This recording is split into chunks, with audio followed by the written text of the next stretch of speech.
We've been studying the radar for the past several hours, and you can see the eye of the storm on ultimate Doppler quite clearly. The storm is not that far away from the coast right now, hovering between Myrtle Beach, South Carolina, and Wilmington, and that eye is very well defined. You can see the bands of convection, those orange and reds and yellows, all the heavy rain. That eye is very close to making a landfall. Hurricane Isaias is only 55 miles south-southeast of Myrtle Beach, South Carolina. It's moving toward the north-northeast at 18 miles an hour. And as you mentioned, Shana, it has strengthened to 85-mile-an-hour winds. Still a Cat 1 storm, but becoming more dangerous, warming up and strengthening with those warmer waters off the coast of South Carolina. Those ocean waters are in the 80s, and that's helping to strengthen the storm. The latest track from the National Hurricane Center has it making landfall between Myrtle Beach and Wilmington, moving through inland North Carolina, off the coast of Virginia, and then right up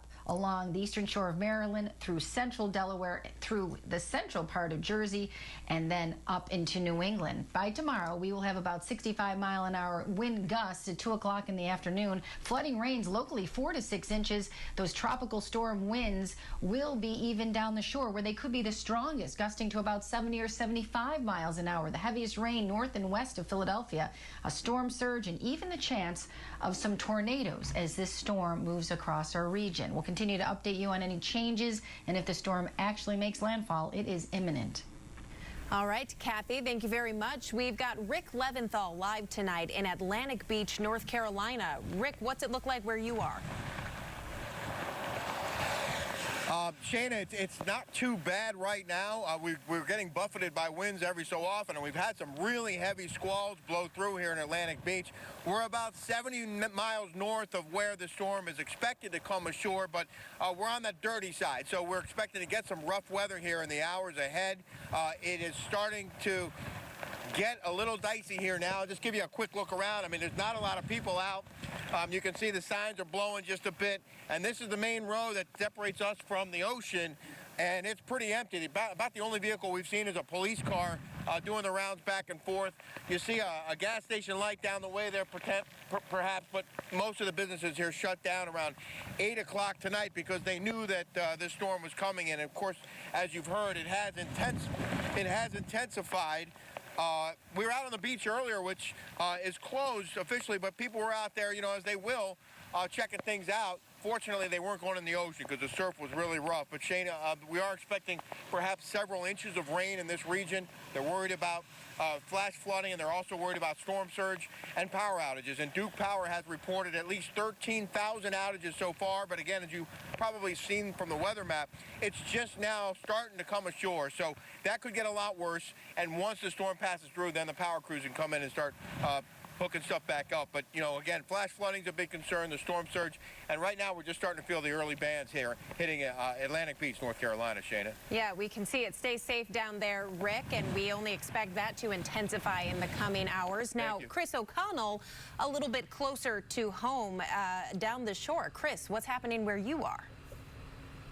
Well, Shane, all quiet now, but the core of ISAIAS should be hitting South Jersey sometime tomorrow afternoon. Of course, tropical storm warnings in effect for most of our viewing area. Here in Sea Isle City, like many of the low-lying shore communities, it is not panic, but they are prepared.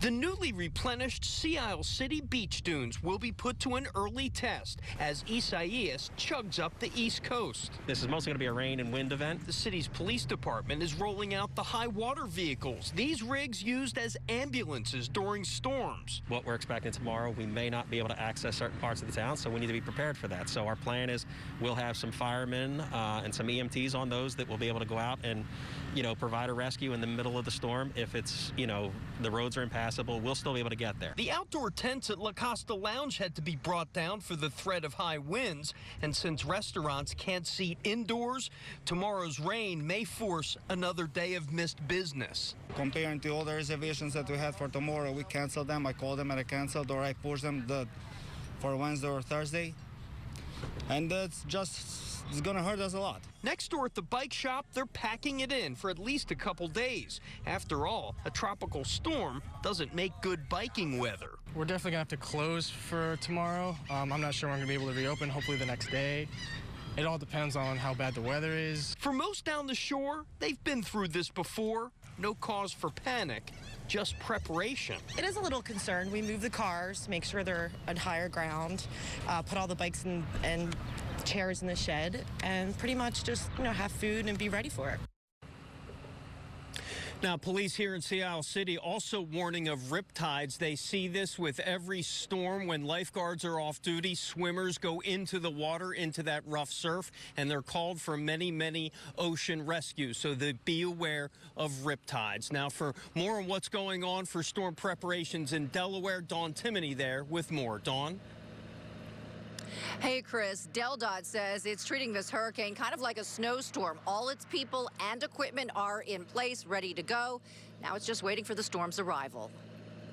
It's raining on and off across Delaware tonight, but this is just the pre-show as the first state braces for the main event, Hurricane ISAIAS, to hit tomorrow morning. We're expecting periods of heavy rain with several inches of rain falling, so that can create issues on the road with poor visibility, increases the probability of crashes. C.R. McLeod is DelDOT's Director of Community Relations. He says crews are coming in extra early and will be ready to roll as duty calls. There are places that we know are going to flood. We usually have crews that are stationed in that area just to be ready to close roadways. One of those trouble spots is along Governor Prince Boulevard in Wilmington, in front of the Food Lion there. McLeod reiterating the message, turn around, don't drown. Don't chance going through those high waters. All too often we see people think they can make it through. They get stuck, and then they're required to, we get emergency services out to try and rescue them. Today, DelDOT working with contractors across the state to batten down the hatches at construction sites. Making sure that materials and equipment were secured, just trying to prevent the likelihood that anything might be blown into the roadway. High winds are the other big concern with this hurricane. Depending on how strong the winds are, the gusts that we're seeing, we could see areas where there's trees down, road closures. Also, obviously, losing electric. That's something no one wants to experience.